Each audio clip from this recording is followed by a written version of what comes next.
Hello everyone, আসসালামু আলাইকুম। কি অবস্থা, কেমন আছেন? চলে আসলাম আমাদের পেয়ারা বাগান দেখানোর জন্য। পেয়ারা বাগানে আপনাদেরকে সুস্বাগতম। তো কেমন ছিলেন এতদিন সবাই আপনারা? আজকে আমি যেভাবে এই সময়গুলোকে পার করেছি তার ছোট্ট একটা ভিডিও করে রাখলাম। সেটা হলো যে এই যে দেখতে পাচ্ছেন আমাদের পেয়ারা বাগানে চলে এসেছি, পেয়ারা গাছতলায়। আজকে সবাইকে বলছি যে পেয়ারা মাখায় খাওয়াবো। তো এই যে দেখতে পাচ্ছেন পেয়ারা গাছের পাশে একটা কাঁঠাল গাছে মাশাল্লাহ 4টা কাঁঠাল দেখা যাইতেছে। একটা কাঁঠাল কেটে অবশ্য খাইয়ে ফেলাইছি, জানি না ওই ভিডিওটা শেয়ার করা হয়েছে কিনা, মনে পড়তেছে না এই মুহূর্তে। তো যাই হোক, এখন এই যে দেখতে পাচ্ছেন এই কাঁঠালটা, ওই 3টা কাঁঠাল একই রকম দেখতে। উপরে ছোট্ট একটা কাঁঠাল আছে, আর এদিকে হচ্ছে এই যে আন্টি গাছে উঠে গেছে। আন্টি খুব ভালো, আন্টি নাকি নারিকেল গাছে উঠতে পারে। আন্টি বলতেছিল, গল্প করতেছিল আর কি, যে আন্টির কাছে মানে গাছে ওঠা না কোনো ব্যাপারই না। উনি অনেক, আসলে ওনাদের বাসা হচ্ছে সাতক্ষীরা সুন্দরবনের এলাকায়। সো ওনারা তো আসলে গাছে উঠতে পারবে, এটা খুব স্বাভাবিক একটা ব্যাপার। তো পেয়ারা গাছে প্রচুর পেয়ারা হয়েছে, মনে করেন যে খাওয়াই হয় না। তো আবার আমি আজকে সবাইকে বলছি যে সবাই আজকে বাসায় থাকো, আমি তোমাদের সবাইকে পেয়ারা মাখায় খাওয়াবো তেঁতুল দিয়ে। তো সবাই খুব এক্সাইটেড খাওয়ার জন্য। এই যে যে পাতাগুলো দেখতে পাচ্ছেন, এইটা হচ্ছে চুইঝাল গাছ, আর এই যে লম্বা লম্বা এই যে ডাটা ডাটা, এগুলো হইতেছে পিপুলি শাক।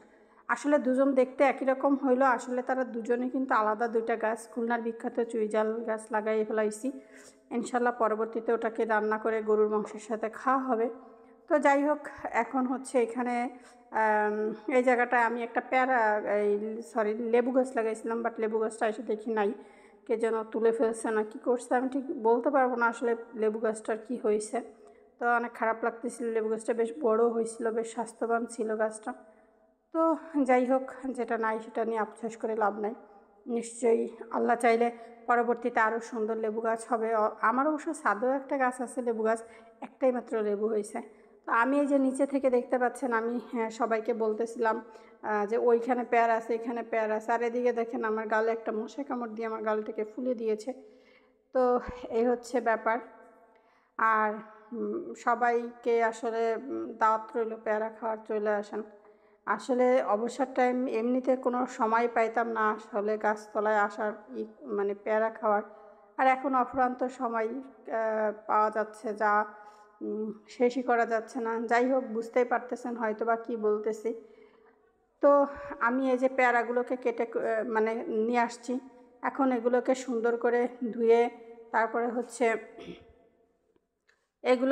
তারপরে হচ্ছে কাটাকাটি করতে হবে। তো এই যে আমি অলরেডি ধুয়ে ফেলছি। এখন এগুলো ধোয়ার পরে সুন্দর করে একেবারে কাটাকুটি শেষ। এখন এটার সাথে আমি কিছুটা তেঁতুল অ্যাড করে দিলাম।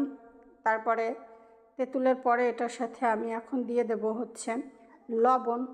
লবণ দেওয়ার পরে লবণ, তেঁতুল, আর হচ্ছে কি বলে এটাকে, এই মরিচের গুঁড়া দিয়ে তারপরে হচ্ছে এটাকে মাখাবো। আসলে আমি আবার একটু শুকনো মরিচের গুঁড়ার সাথে একটু কাঁচা মরিচও দিলাম, যাতে করে হচ্ছে এটা খেতে আর একটু টেস্ট হয়। কিন্তু কাসুন্দি ছিল, একটু পুরানো হয়ে গেছে, ওই জন্য কাসুন্দিটা আসলে এটার সাথে ব্যবহার করি নাই। আর হচ্ছে সরিষা বাইটে দেওয়ার ইচ্ছা করতেছিল না। তো যাই হোক, দেখেন আমার মাখানোটা কিন্তু অনেক ইয়ামি হয়েছে, দেখতেই পাচ্ছেন। যে আমার তো যখন ভিডিও করছিলাম তখন অবশ্য আমি খুব একটা বেশি খাই নাই, তবে যখন আমি ভয়েস দিয়ে দিয়েছিলাম আমার না জিহ্বায় পানি চলে আসছে, মানে মনে হচ্ছিল এখন যদি পাইতাম তো খাইতাম। যাই হোক, গাছে এখন অনেক পেয়ারা আছে, তো সেই পেয়ারাটা খাবো। তো এই যে আমি এটাকে সুন্দর করে আসলে মশলাটাকে মাখাইতেছি, একদম মানে কচলাইয়ে মাখানো। আসলে যদিও যত বেশি মাখাবেন তত বেশি টেস্ট। আমি অবশ্য লবণ টেস্ট করে দেখতেছিলাম, সো গুড বলতেছিলাম, মানে এত মজা হয়েছিল বলে বোঝাইতে পারবো না। সবাই খেয়ে অনেক প্রশংসাও করেছে। তো যাই হোক, আমাদের হচ্ছে এই যে আমি আবারও মাখাইতেছি, মানে লবণ একটু কম ছিল, তো ভাবলাম যে আরেকটু লবণ দিয়ে মাখাই। একদম দেখেন এই যে আমার মাখানো টাখানো শেষ। এখন হচ্ছে সবাইকে ভাগ করে দেওয়ার পালা। সবাই ভালো থাকেন, সুস্থ থাকেন, আর অবশ্যই আমার জন্য কিন্তু দোয়া করবেন।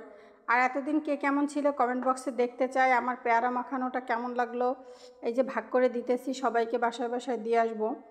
তো এই যে পেয়ারাগুলোকে দিয়ে দেবো বিধায় বাটিতে ভাগ করতেছিলাম। ও আচ্ছা, সবাই একটা ফলো একটা লাইক দিতে ভুলেন না। জানি না কে কেমন আছেন, কোথায় আছেন। দোয়া করতেছি সবাই যে যেখানেই থাকেন না কেন অনেক বেশি ভালো থাকেন, সবার জন্য অনেক অফুরন্ত ভালোবাসা রইল। এই হচ্ছে ব্যাপার। তো আমার কানের থেকে ফুলটা কখন পড়ে গেছে আমি নিজেও জানি না। তো যাই হোক, আমি আবার একটু খাইয়া